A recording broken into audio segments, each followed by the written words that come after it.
Stop. Before you do anything with your Bitcoin right now, before you sell, before you buy, before you do absolutely nothing, you need to see what I'm about to show you.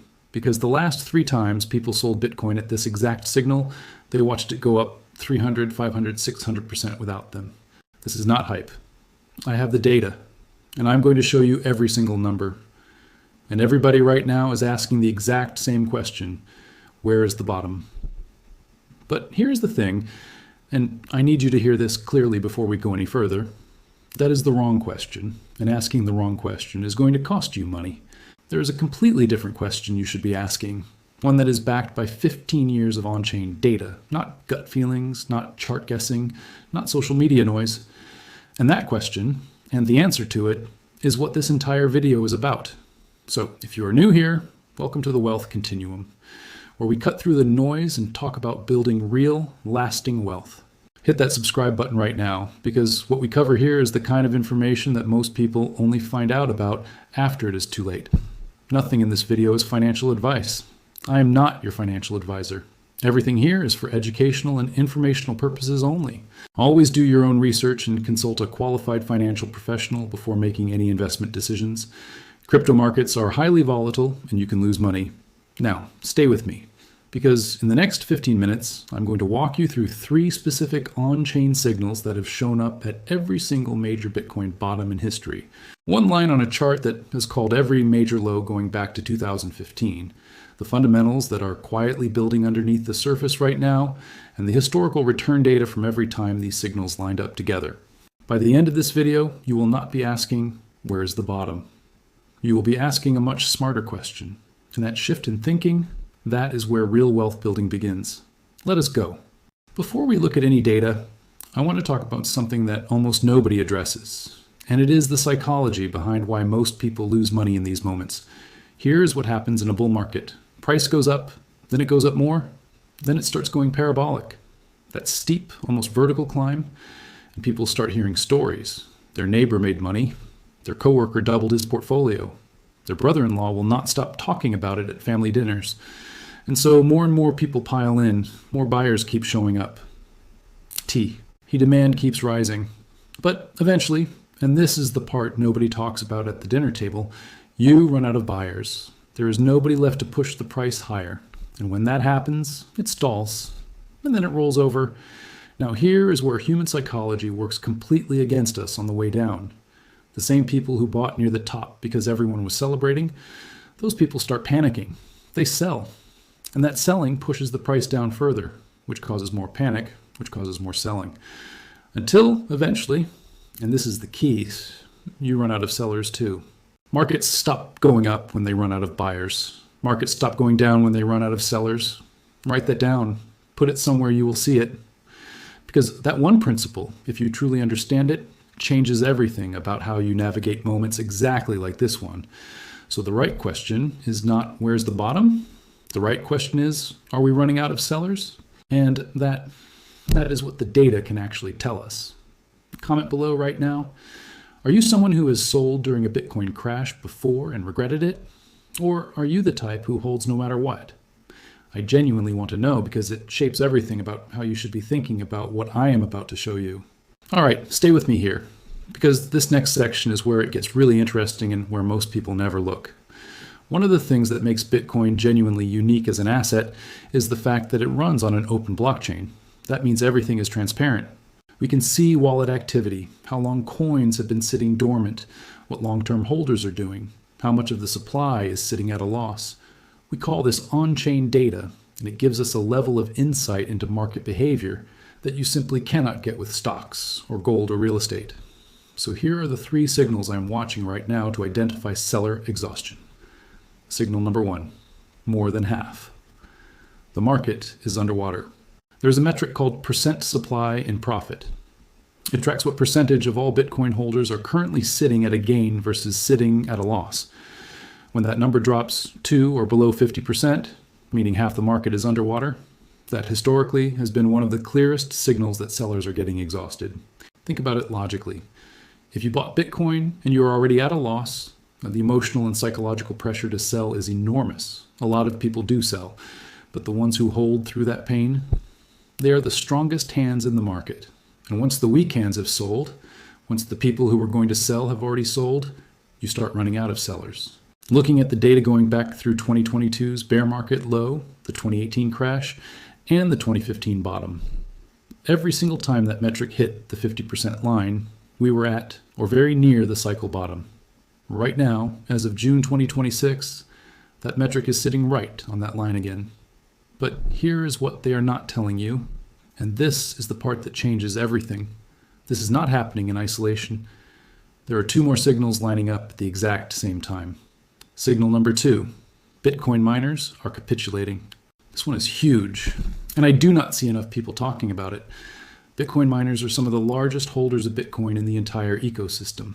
They earn Bitcoin as a reward for processing transactions on the network, and they tend to stockpile it.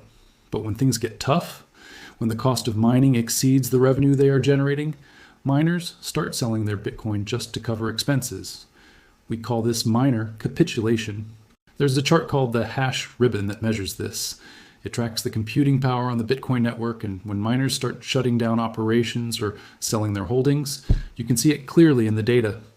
What does miner capitulation tell us? It tells us that even the biggest, most committed, most deeply entrenched sellers in the market are now selling.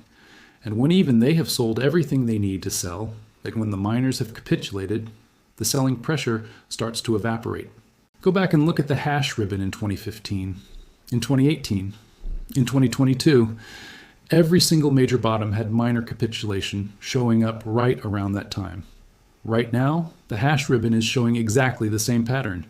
Miner capitulation is happening. And Bitcoin's network hash rate has actually dropped about 12% in June of 2026 alone, as some miners have pivoted to AI workloads. That is significant. That kind of drop in mining activity has historically pointed to late-stage bear market conditions.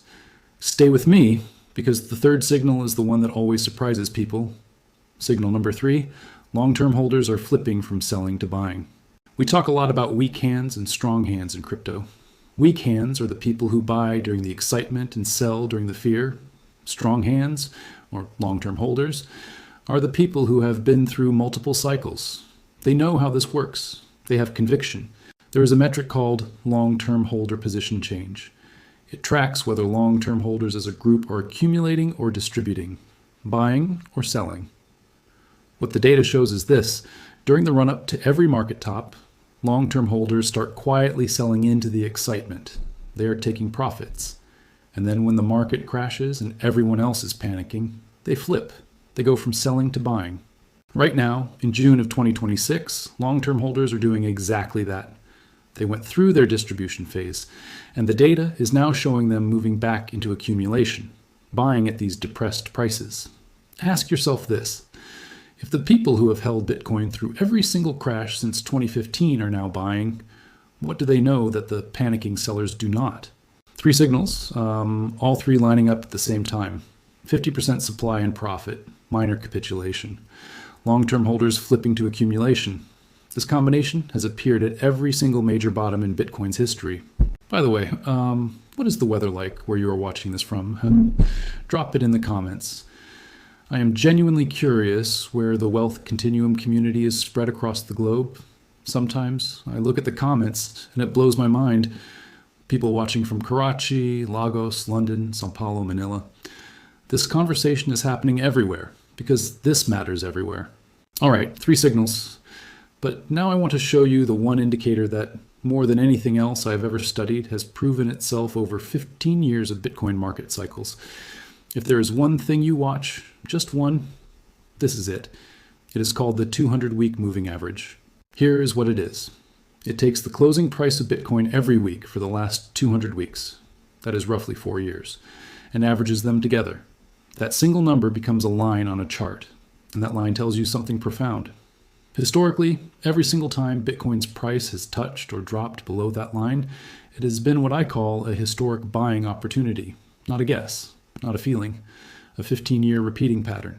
Back in late 2015, the 200-week moving average was the floor. In late 2018, the same thing. In March of 2020, during the COVID crash, the price briefly pierced below it and then rocketed back.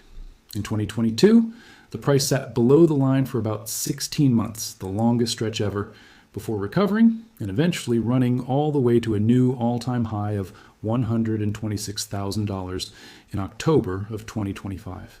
And right now, Bitcoin just touched the 200-week moving average for the first time this cycle.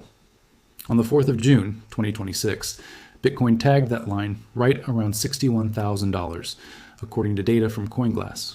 The fear and greed index simultaneously printed at 12, which means extreme fear.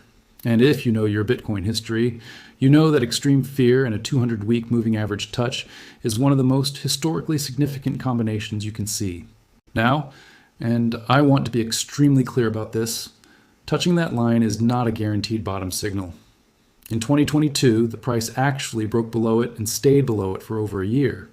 A weekly close below the line, not just a touch, carries much more weight as a warning signal. That is something you need to watch closely. But here is what makes this moment different from 2022. Those three signals I just walked you through. In 2022, not all of them were lining up with the same clarity. Right now, you have the 200-week moving average touch, extreme fear readings, minor capitulation, long-term holder accumulation, and 50% of the supply and profit all converging at the same time. That is a very different setup. You need to understand this before I show you what comes next, because what I am about to share is the part that most people only see in hindsight. And by the time they see it in hindsight, the opportunity is already gone. On-chain data tells us what has already happened. But to understand what is coming, we need to look at the underlying forces that actually drive Bitcoin's price. And the most important one is global liquidity. Think of Bitcoin as a liquidity sponge.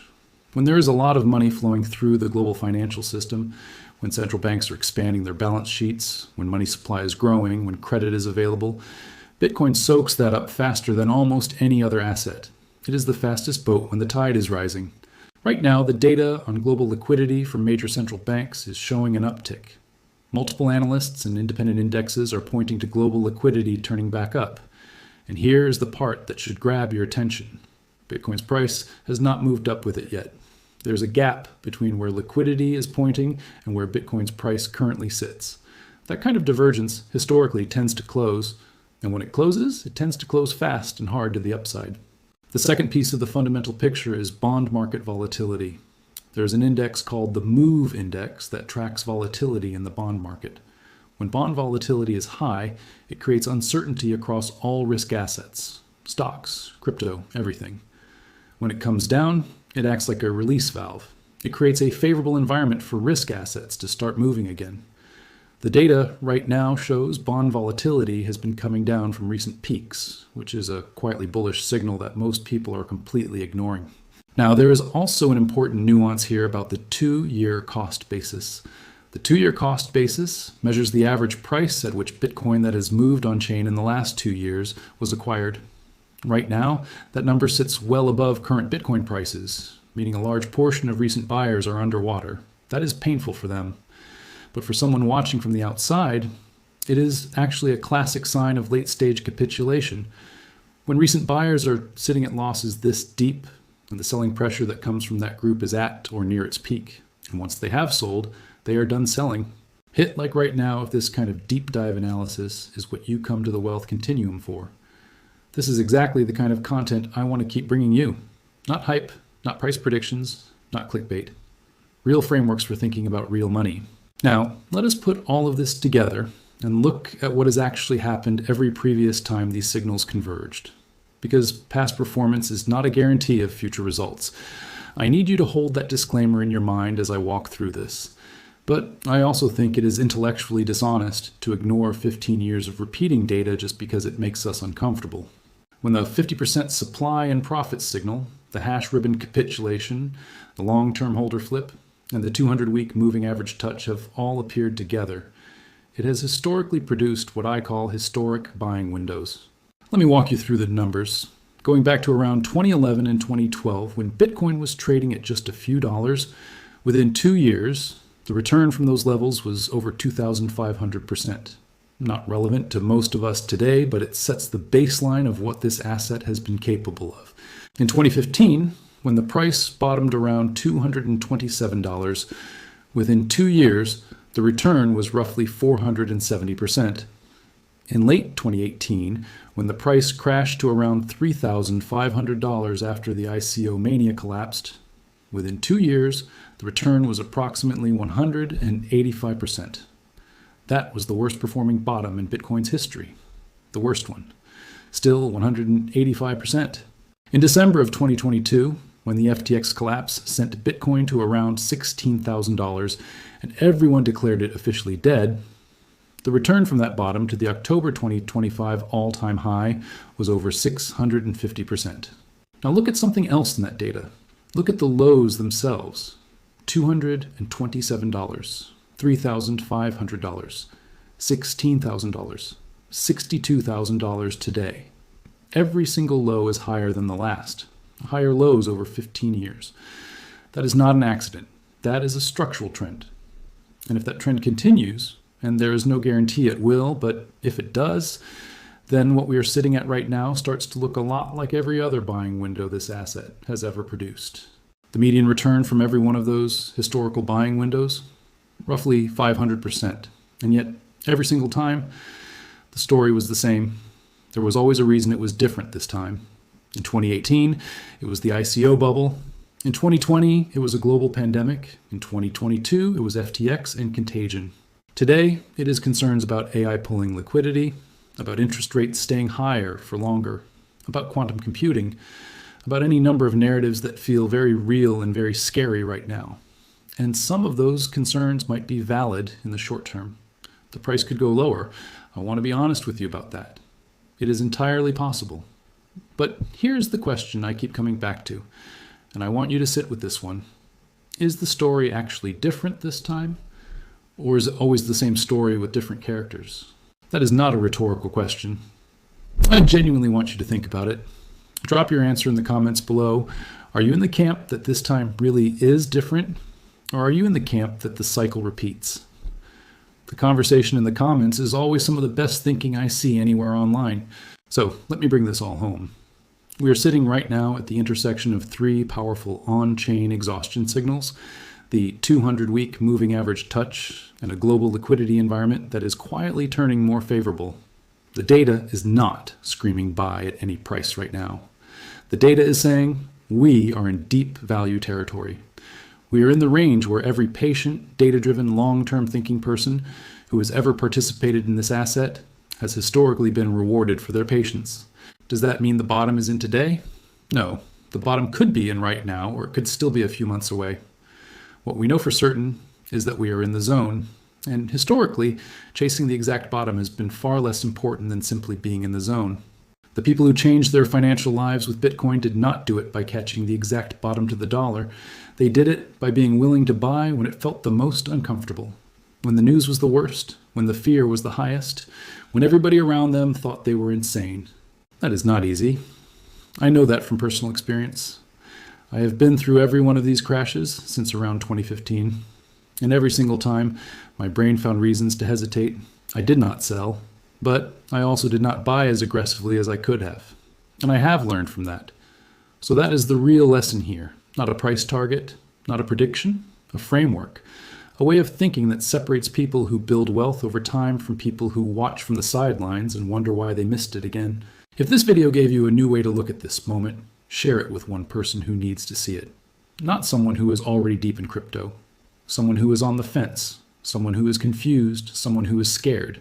Because that is who this is for. Subscribe to the Wealth Continuum if you want to keep getting this kind of real framework-based analysis. No hype, no pump and dump nonsense, just honest thinking about how wealth is actually built over time. And as always, I will see you in the next one.